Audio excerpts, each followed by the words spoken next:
Okay. Ready? I'm ready. Good afternoon, everybody. I'm Dana Wheeler. I'm a new, I'm a new senior VP of marketing. I'm glad you all are here together because I haven't met personally some of you since I just recently started.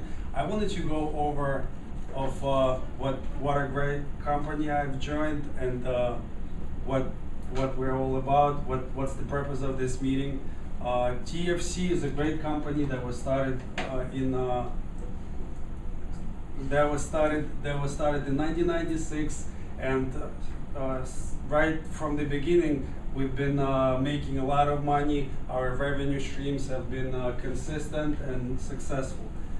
We are a 24/7 only network that focuses primarily on fashion and fashion news and fashion related stuff, and we've been doing great so far. We've been targeting our targeting strategy was get as many people as possible to view our show and to make the money, and so far we've been doing really well. But other guys, other networks, they've caught up with our success and they started introducing their own shows like ours to compete with us, and they are stealing our lunch money. And those are primarily Lifetime and CNN, and we need to do something really fast, really now, if we don't wanna, get behind, to get back and prove ourselves to be a #1 leader in the industry. And this is the reason I was hired by our CEO to get us ahead and stay ahead for the time ahead. So, our competitors became very successful in a very short time. You can see at this table how we stand in comparison to our competitors Lifetime and CNN. The average rating shows the percentage of households that watch our network or a certain network at a certain point of time. You can see that only 1.1 million of households watch the fashion channel compared to 3.3 million Lifetime and CNN.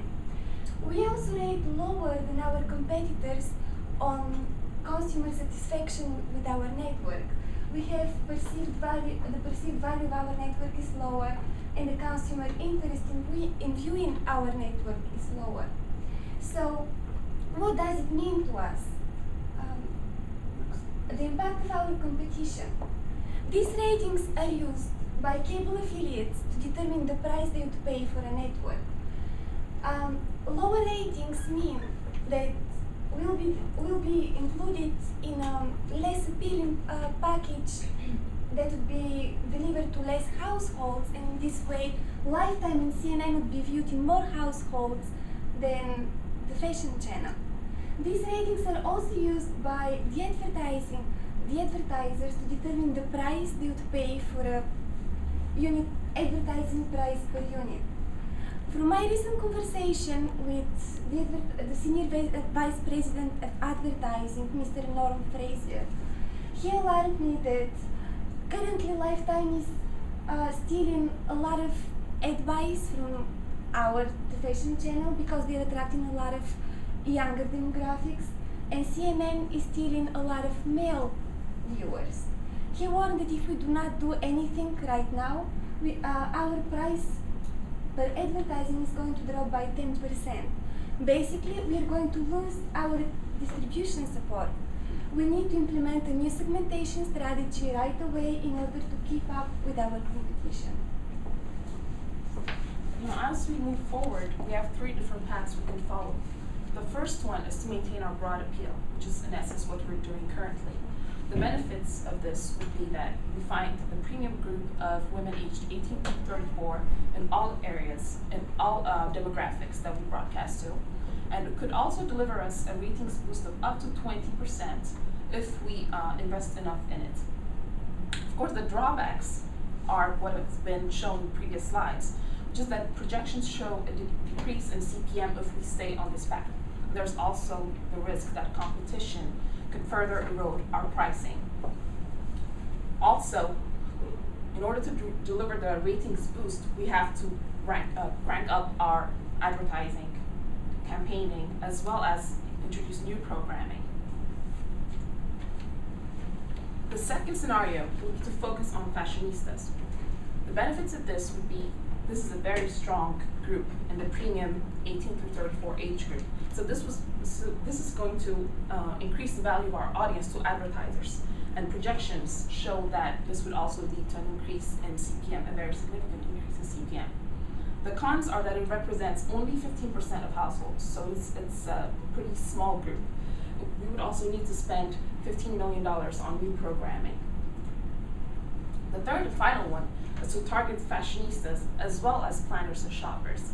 Now this has several benefits. One of them is that we will be targeting two different groups in one go. The second one is that this is the premium demographic. It's women aged 18 through 34. So this would strengthen the value of the audience to our advertisers. And it would also show an increase in CPM as well as ad sales. The negative is that there's an initial drop in viewer numbers that is inevitably going to happen. And we would also have to increase spending by $20 million on new programming for this group. Now, what we see in this table is what we are doing currently, what each scenario is going to show on our bottom line. What we see is that if we stay on the current path, eventually we're going to drop in CPM, which would lead to a drop in our margin. Scenario 2 would bring a significant increase in CPM and would also bring a big increase in our margin. But scenario 3, even though it doesn't bring up the CPM as much, would show an increased margin from scenario 2. So because of that, we have to follow number 3. Let me wrap up just by saying a couple of more points. We're in a great position. We're the biggest company in the market now, and we just have to do a little adjustment in order to maintain this position. Now, our biggest strength is that people know us, they know where we're coming from, they know what we've represented until now, but we can't stay stagnant, we can't do the same thing we did that brought us until where we got today. We have to acknowledge and address our weaknesses. We have competition breathing down our necks. We can't do the same thing that we did up to today, which brought us to a great position, but it's not good enough. We have to keep on moving forward. We have a great opportunity now to really establish ourselves as a market leader. They're chasing us. We're the number one player, but we have to keep our guards up in order to maintain that position. Now, we have Lifetime, we have CNN, they're coming after us. But as long as we do the plan that we elaborated here, plan number 3 that we want to accomplish, we have to make sure that we keep this balance between changing and addressing the new market and not changing too much to alienate the current viewer that like what we produce. Now, let me end by saying that a lot of you might look at me as the outsider, the new person coming in here. Well, I embrace that feeling coming from you because as the outsider, my job was to look for weaknesses in companies as big as this one. This is what I do for a living, and this is why Mr. Thomas, our CEO, brought me here. So what I ask from every one of you is to entrust me with the same support and the same trust that he gave to me, and together I'm looking for the future ahead of us and the hard work that's inside. Thank you very much.